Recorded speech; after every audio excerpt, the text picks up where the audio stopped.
That's right. We're not fucking around. Yeah, man. It's We're official. not. So official. And Okay. all right. This episode of the Alchemy podcast is brought to you by Space 226 for all your video content creating needs. If you want to get in shape for the summer, if you want to take maybe an acting workshop sometime in the near future, holla at Space 226. Today we have a very special guest. We have Marishka Shanice Phillips, who is somebody that's really, really special for my journey. Who actually one of the people that's responsible for getting me started in acting and taking responsibility for myself, for my artist, for my own shit. And you are a director, you're an actor, you're a producer, you're a former comedian. Yes. You wear a lot of hats. You wear a lot of hats. True. Starting out as in acting, how old were you when you first started? 8. 8. Wow. Little kitty commercials, Kentucky Fried Chicken. I remember doing a Peter Pan production. I was Tinkerbell. Hello. And then once I decided, I think I like this. Yeah. I just started not so much studying, but watching. Yeah. Because of my mom, she being in theater. Yeah. Heavily in theater. Yeah. I'm called a backstage baby. Mm. So we get to just absorb and watch. And when I was 13, my mother and brother booked a European tour of the musical version of A Raisin in the Sun. Wow. Entitled Raisin. In fact, they started on Broadway and then it went on national tour and I was there for that. And then by the time they did the European tour, I was 13 and my mother hired a tutor, take us on the road, and I was on the sideline in rehearsal. After I finished studying, I would just start like emulating the dancers. And the choreographer was like, that little girl knows the whole show. Wow. And the director, put her in, the German guy, put her in this show. And so I was getting paid at 13. Yeah. Get that money. So that's you were named Marishka. How did you get the name Marishka actually? In high school, my mother did a play called The Tsar of Russia. Wow. The king, right? And the king's daughter was Princess Marishka. And she said, if I ever have a daughter, that's going to be her name. Beautiful. Yes. Beautiful. When people ask me about it, always like, you're not Russian. Are you Russian? I'm like, I'm a black Russian from Brooklyn. And you know a little bit of Russian too, don't you? Just a little bit. Just a little bit. Kog de la, how are you? I remember hearing you speak that. I'm like, oh shit. You probably heard me speak some German too. Whoa. Like that's a little bit more fluent because I spent like 5-6 years going back and forth working there in musicals as well. No shit. Mm-hmm. No shit. So explain to me the journey. So you did Raisin.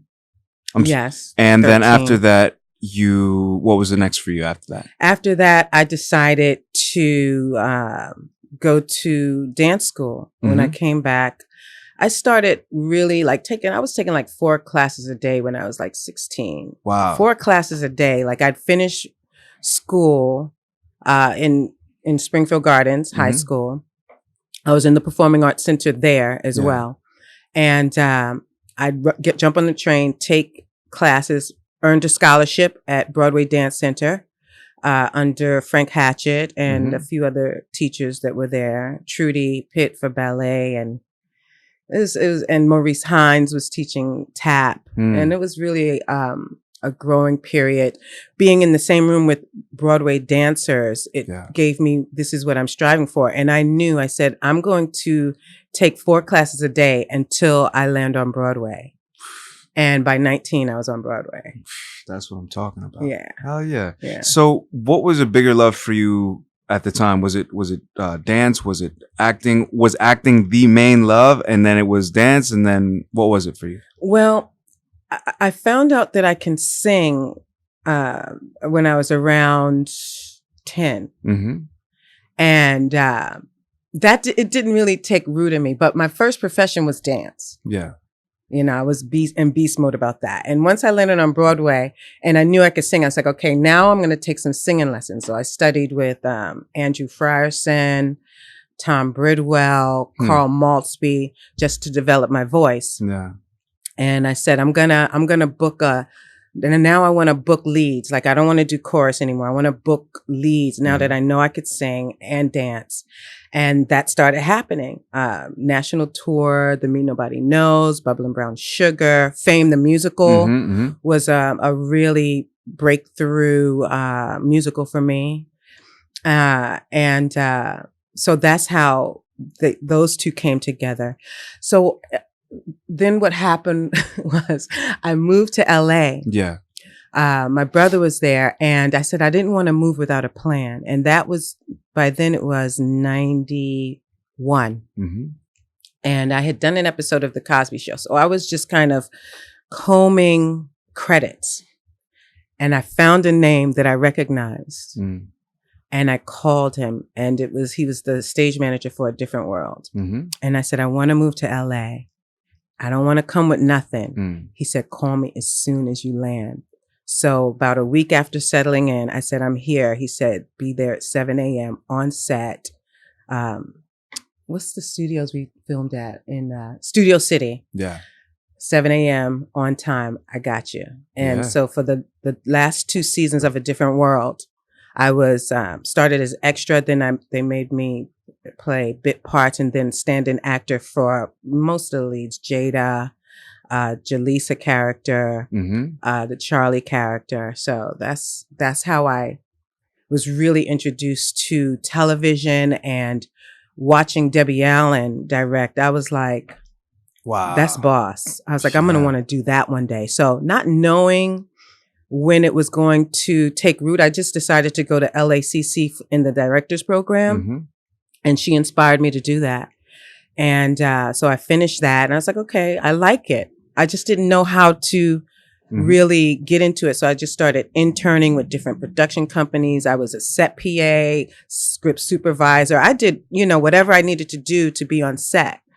And so that's part of my journey.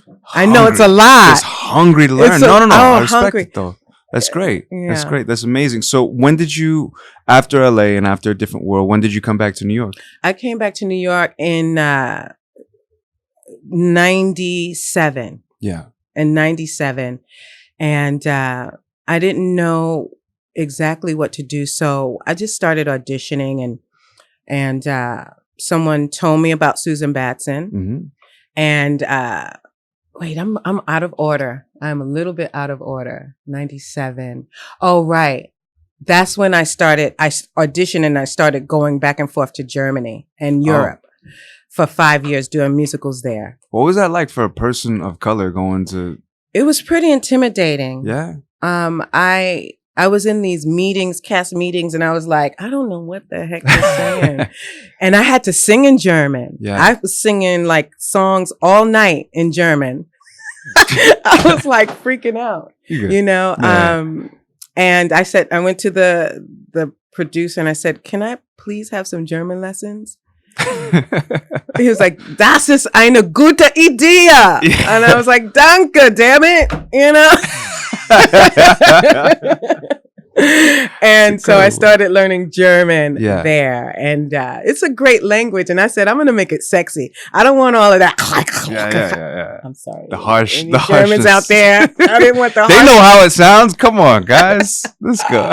So I decided, I enjoyed speaking the language and starting to understand it and having conversations and stuff like that. It's beautiful. Beautiful thing about learning a language is it reduces you back to like a child. Yeah. And it's like, I don't know and I feel stupid, but I'm growing every single day and I'm retracing my steps. And it's like, it's okay to be a beginner when it's something you love. We forget that. We forget that all the time. We take our native language for granted and, but, I was actually there during, the 9/11, attack, and I was there and all the lines were down, and I knew like my family home is near Kennedy Airport. So I was just like airplanes and no contact. And it was really freaking, they wouldn't even let me go on that night. Yeah, so that was interesting. I came home for about a month just to get myself together, check on everybody, and I went back. But I finished there in '02. And that's when I found Susan Batson in '02. And what was that like? I was like, my first class, I'll tell you, she taught my first class, and which was a blessing because, you know, she's all over the place. I wasn't prepared for the depth of work that was about to go down. And I remember I was kind of trembling because she kept asking me these questions. And there was actually an event that I did not want to deal with. I was feeling sick, and I was like, okay, I could take her down. I could snatch that wig off and run. She's little. And I can get out of here, you know, like I could just push that person and I could get right out the door. But I stayed, and you know what she said after? She said, I don't say this and I don't blow smoke up of actors' asses, but I see so much of myself in you. And I just completely fell in love. Yeah. And so that's what got me back. For someone like that to say that, like look me dead in my eye and say something like that to me.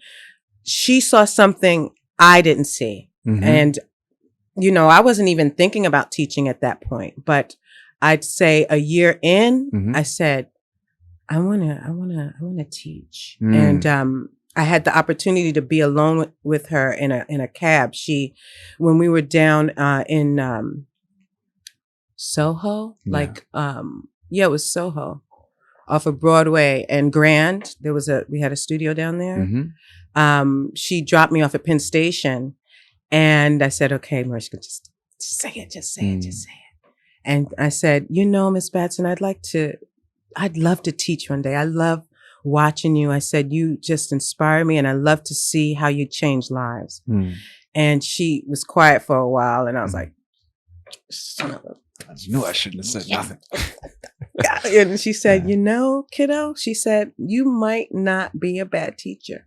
She said, but she said, just keep showing up. And a year later, she said, there's someone missing. Are you ready? And I was like, yeah. And she says, I'm going to be in the back watching. Yeah. And I was like, no pressure at all. And that was that, you know. That's beautiful. And that happened in, let's see, '06. I started teaching. Amazing. Really quick, shouts out to Susan Batson, formerly of the Black Nexus Studio, now the Susan Batson Studio. I know a lot of actors got their start there. Oh my God. For the listeners that don't know, she is a coach to Nicole Kidman, Jamie Foxx, Chris Tucker, Janet Jackson. She's worked with Tom Cruise before. Oprah. And now Tyler Perry. Right. God damn, the list goes on. Yeah. So this lady is not a game. Right. She's the real deal. And that's actually where I got my start from, her and you. And one of the big things for me, and we were joking about this now, but this shit is so important to me. Like, this is huge to me. At a time where I was in school full time, I was doing work study at the studio. I was interning somewhere else. I was also dancing. I was going out for auditions with modeling. And I was just spreading myself too thin, and I didn't even know what that was. I thought I could just do it all. And I remember every Sunday for about 2 years, I gave up every Sunday. And from about 9 a.m. to 6 p.m., I would be work studying, and I'd just be tired after. And I want to go out, maybe have a drink, maybe session a little bit with break-in. And I would just be giving you some half-ass excuses and being like, I can't make it today. I got something to do. I got homework. And you'd be like, you ain't shit. You wouldn't say I didn't say that. You didn't say it with your words, but you said it with your eyes. And you, like, it was like a mother seeing through my bullshit, seeing through me. And this is so powerful because without any words, you made me realize the significance of holding myself responsible for the dreams that I speak into existence, right, and the things that I say that I want to do. Right. And that for me was the first time that I ever had anybody either say, you know what, it was either, you know what, you're either going to be here or you're not, and tell me that, or you're full of shit. You didn't say anything. Well, the big thing with me was about that was like, I'm not going to settle for mediocrity from you. Yeah. I said, in my spirit, I said, I'm not getting down with that. I said, I don't buy into it. I don't co-sign on it by any means at all. So you do what you got to do. And when you're ready, I wasn't going to browbeat you or anything, but I don't have a filter, and I think it comes with teaching. Yeah. I used to have this different public persona, but now I'm like this with everyone, like with my mom, my brother, you, my actors.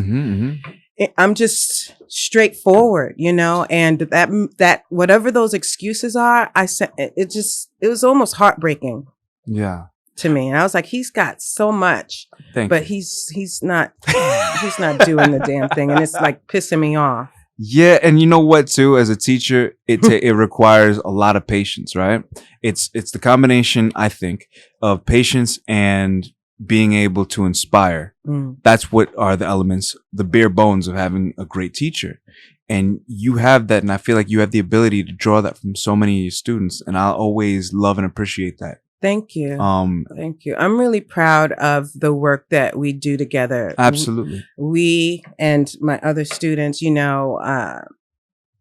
it's just so important, and Audre Lorde says, we as actors have the ability and opportunity to touch the consciousness of the recipients.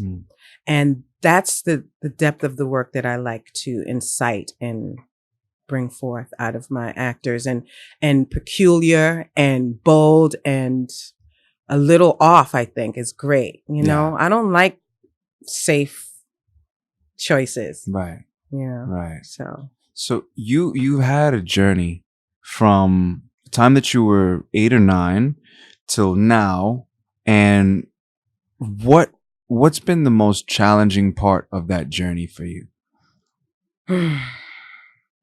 Well, as the artist, the obligation. Boy, oh boy, I felt so obligated to be great, which developed me into a perfectionist. And as you know, that is not the way forward. Yeah. For an artist. And that came from, being the daughter of a well-known Broadway actress. Also she's done some great films. In fact, when Miss Batson found out who my mom was, Phillips, she was like, "Did she play Buttercup in Round Midnight?" And I was like, "That's her." And she's like, "Call, come here. This is Buttercup's daughter." And then Carl was like, "We love that movie," and that was one of their favorite movies. So then I was like, "Tag, it's here too." Like, now I have to be great. And I felt that for like a year of studying there. And she was like, and then finally Miss Batson said, "You cannot act under an obligation." Yeah. And she says, we got to fix this. We have to solve this. She's like, "You're too good to have this cloud looming over you of you better be great," because that's how I was raised. Don't you mess this song up. Don't you hit that bad note. And so I was always like, okay. And even Carl was like, "What is this tension?" He was like, "You're real cool when you're sitting. As soon as you get on stage, you get this tension." And I didn't even know. It was just like... So that's been a great challenge, letting go of my internal question of, am I doing it right? Yeah. It is not about right or wrong, as you know. It's about truth. Am I telling the truth? Yes. So that's been my greatest challenge. Absolutely. That I finally, well, it comes and goes, but I beat it, I would say 90%. Yeah. Yeah, that's one of the beautiful things about this method of, Susan Batson, as well as all the things that you've culminated throughout your time of teaching and acting. It's the fact that everywhere you go, there you are. You may have some things that you might be able to fool, and you might be able to fool some people some of the time, but you can't fool yourself in the art, which is why no matter how hard it gets for me, and I'm sure you feel the same way, for you, you got to still keep healing. You got to still keep going, and it's fucking hard. Yeah. But yeah. I had that moment of when I was assigned Whoopi Goldberg in the character. Yeah. Yeah. And I was doing a character private moment, and I wasn't there. And you know what I said to myself during my activity? I said, Marishka, like out of character, but internally I said, you're such a fucking fraud. And that dropped me into the activity, and I was like a mess trying. She's like, okay. You know, like, cause just admitting to myself that I felt like a fraud, it exploded into a hot ass mess. But I didn't stop doing my activity, and I was like, my knees were buckling, I was just, and she was like, okay. She got terrified. Holy and I was shit. Like, to my non-actor listeners out there, you can explain character private moment to them briefly. Just so that they know, it's tough shit, guys. Listen up. This is what character private moment is. When you're working on a character, one of the most important things to be able to do is to be that character alone. But this exercise, explain this to them. Well, it's about the intimacy. Yeah. Of finding the intimacy of intimacy of the character. Yes. And what you want to do is you want to create 3 private activities. And these activities are, if someone were to walk in, you would have to stop doing it. Yeah. And it's connected to the need that you found for the character. And the need is a basic need. You think 5-year-old self, inner child, when you're thinking about the need. It's the need to be taken care of, the need to be heard, the need to be special, the need to be understood, these basic needs, right? And then you find activities that don't satiate the need, but it pulls you to the bottom of the need. And you find yourself fully transparent, fully exposed. If you're wearing clothes, you still feel absolutely buck naked, don't you? And it's those actors that are willing to go to that depth are the kind of actors that I know will soar. Once you hit that either personal private moment and then you're able to do a character private moment, I know that you're on your way. Yes. And sometimes it takes, 6 or 7 times I've seen it done. It took me 2 times to really get that personal private moment. No. Anyway. It's a very challenging activity, especially it doesn't matter if you've been acting I feel like acting is something like if you've been acting for 10 to 20 years, it's something you get better at, but it doesn't get easier. You know what I mean? No. And if you ever feel comfortable, you're lurking. Something ain't right. Yeah. Cause I just had the experience of going back into the other side. I just did a feature film as an actor. Yeah. And so I did everything I asked you guys to do. Yeah. I did it, developed the character. I didn't get much. I just got a script. I didn't even get a character breakdown. So I was like, okay. Yeah. And I told the director, I said, I'm making some really bold choices. And he was like, bring it. Yeah. And I said, okay. And so I did all the work and I felt ready. But then what I learned about even more so about myself is that you could do all the work, but once you're in the environment and then you're across from the person you're playing with, it's different. Yeah. And so, that was just another level of what I can teach as far as I'm concerned. And the other thing I realized is how much I love the camera. Yeah. Like that first scene when I'm with the lead actor, who's playing Lola. That's the name of the film, Lola. Yeah. And I felt the camera panning in. I felt like, oh shit, here she comes. And I said, that's not, and I knew to myself, where's your 4th wall, bitch? You were the outside. I was like, where's your 4th wall? Right. Yeah. So I was like, okay, all right. So he's like, okay, that was a rehearsal. So, okay, we're going to do one. So I had to re-engage and build like a really thick 4th wall. Yeah. No. So that camera is not supposed to exist. Right. For those of you who are studying, that camera should not exist, but the camera at the same time could be an enemy or a lover. Mm-hmm. So you have to get it together. Make a choice, That's motherfuckers. right. Make a choice. Yes. We were talking about this the other day too. One of the hardest things. I'm no teacher, and this is an art form. Yes, you are. I'm a teacher. Yes, I am a teacher, but I've come under such amazing teachers like yourself, Susan Batson, also Bob Cracker, my friend Ian Witt. All these people that are so great, and I put it on a pedestal a little bit. I can be good at it, but you guys are coming from a completely different place, and I got to come from where I'm coming from, of course. Mm. But being on set and being sensitive to other people's methods, one of the most important things that I learned on being on set is to like shut the fuck up, or just being able to read energies, or just like, you know, be friendly, be nice. It's such an interesting dynamic that you got to learn like this. I know. And, you know, I guess when I was hired, I had to, you know, we had a meet and greet, and I said, I approach this with divine humility. Mm-hmm. I'm here as an actor, not as a director, you know, because I've been mm-hmm. directing like crazy. So I had to kept remind this is not your project, Marishka. This is not your project. But you know what was funny? Mm-hmm. Some of the actors would be like, "What you see? Is there anything? Is there anything I should?" And you know, I wasn't hired to do that, but I want 210% from everyone. So, of course, you know, if you ask me what can I do to make the scene better, I had to tell them, but I didn't offer drop gems. Mm-hmm. Mm-hmm. So how can we keep up with you? What are you up to? What are you working on right now? How can we keep up with what you will be working on later? What's going on? Okay. Well, as you know, mm-hmm.